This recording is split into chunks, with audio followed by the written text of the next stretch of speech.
even been talking about collateralized debt obligations, the things that blew up in the recession. I think this was a simple model of those. I'm surprised you remember anything about what. It's not like I insisted on teaching. It's just I knew I was going to see reporters later in the afternoon, and I just went to my class. So there wasn't. Well, after all, I wasn't. Students are paying quite a bit of tuition. Yes, at Princeton. You might want to describe who is on your left. That's Kathy, as the slide says, my wife. And the Swedish Embassy each year in Washington organizes a dinner and invites all the American Nobel winners to the dinner. So we're in town for that. And they have us, this was before that, well, they have a little presentation where each prize winner gets up and gives a short bio and answers questions. So that was right after that. Well, we received good news from Kathy about what time that your electricity is now back on. Yeah, 6:30 this morning, we got power again in Princeton after 4 days without. And I understand you have some tarp over your roof or something. Right, there were a couple of trees on our house that we've not removed. Despite all of this, Chris did come to our conference, and we appreciate that very much. You might, to me, it looks like that this is a young man that needs some guidance. You look over here, the hand is on the arm, and do you handle your students like this? I'm not sure that I'm on his arm or not, but he might well have needed some restraint. Yeah, that's all my children and their spouses and my 4 grandchildren. So we all went over to Stockholm. Now, what is this? It's a signing of a chair. Where's the chair go?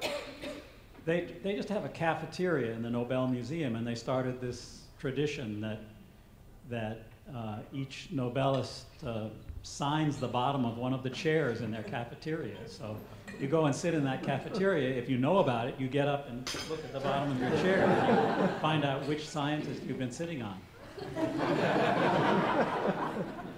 I'm sure your students would love to sit on that. Here is Thomas and Chris and their respective wives. So this is in a practice, I guess, rehearsal. What was rehearsal like? Well, it's kind of like a wedding rehearsal. You just get shown where you're supposed to go when and how to take the prize from the king without dropping it.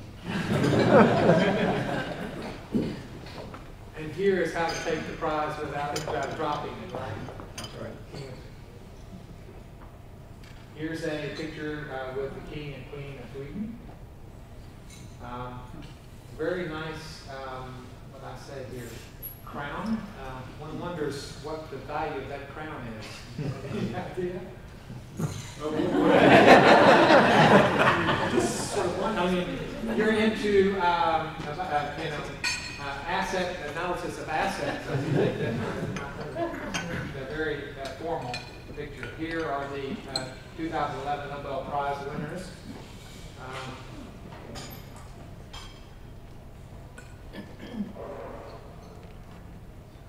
And that's the Nobel Prize. Any comment on that? We've got that stowed away somewhere. So. Right. It's on a shelf. I hope not under the tree. You might explain the prize diplomas that all Nobel Prize winners receive. Right.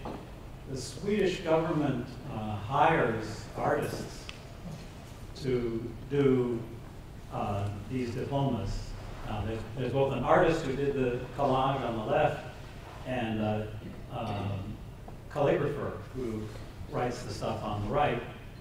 And the same artist did both mine and Tom Sargent's, but they're not exactly the same.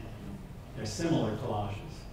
But each prize winner gets a folder like this with an original artwork on the left-hand side.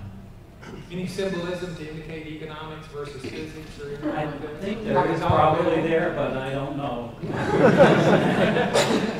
They also have, the Nobel Museum had an exhibit by fashion students from one of the Swedish universities, and they gave fashion students, they charged them with making outfits that represented the different disciplines. So it's too bad I didn't have a picture of the economics dress. Would it be sparse?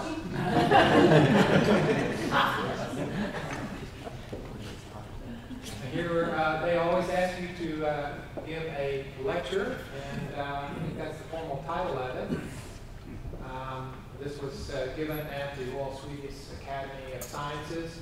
You can find his Nobel Prize lecture online. I don't have the URL there, but any comment on that experience? Or? Not really.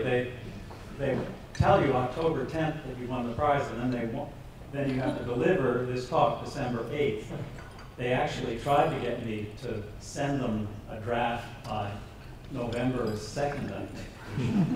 I ignored. Tom was very conscientious and did his and got it in on time, and he was worried about mine not being ready. But I had it ready a few days ahead of time. Are they concerned you're going to say something inflammatory, or No, they just have experience. We found out later that the early deadline was a new development this year, partly in reaction to previous prize winners who had been seen in the audience during one of the other presentations, writing out their.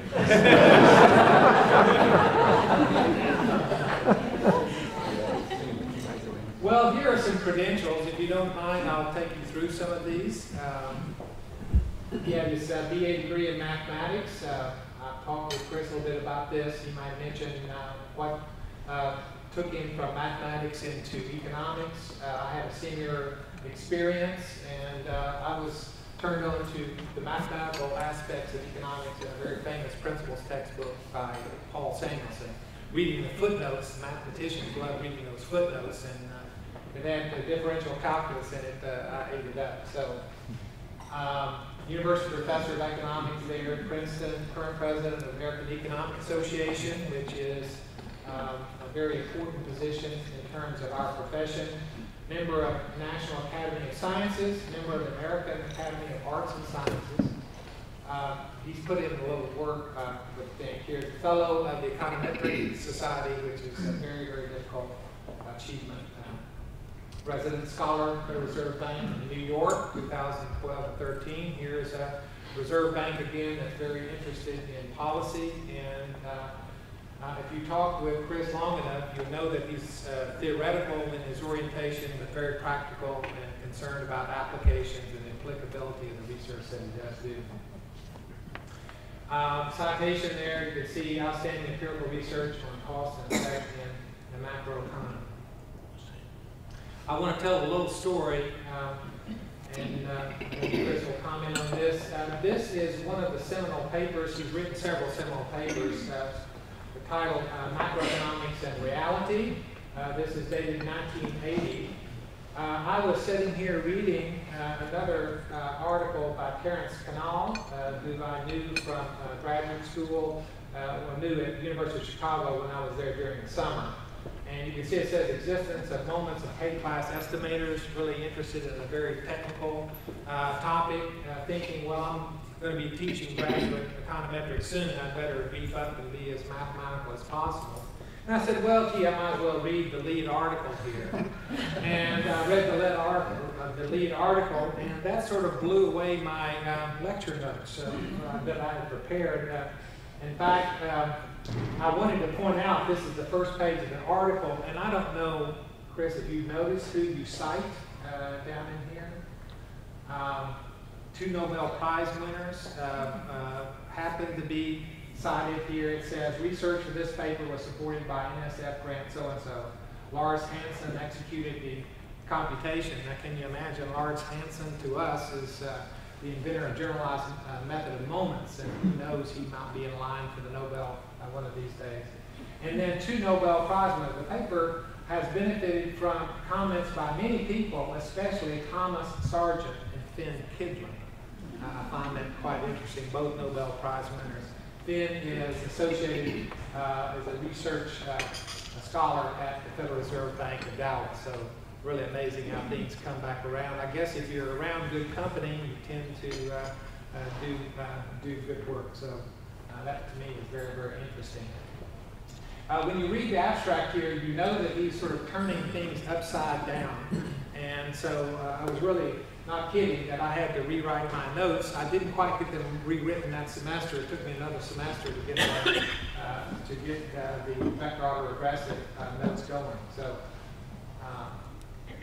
this is, pardon me? Okay. The notion here, these are the seminal graphs, we would call impulse response graphs, and really what they allow us to do is, as economists, to look at the way that shocks go through our economy and to gauge their relative importance to each other. And this is also from that article.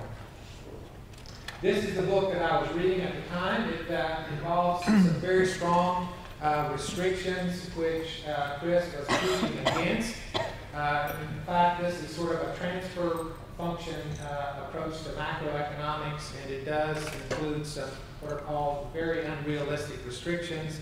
I wasn't so knowledgeable about the unrealistic restrictions. I was just worried about getting my notes together to teach them that semester. So it's a beautiful book, but it's really such that it's very difficult for control levers to be used on our economy.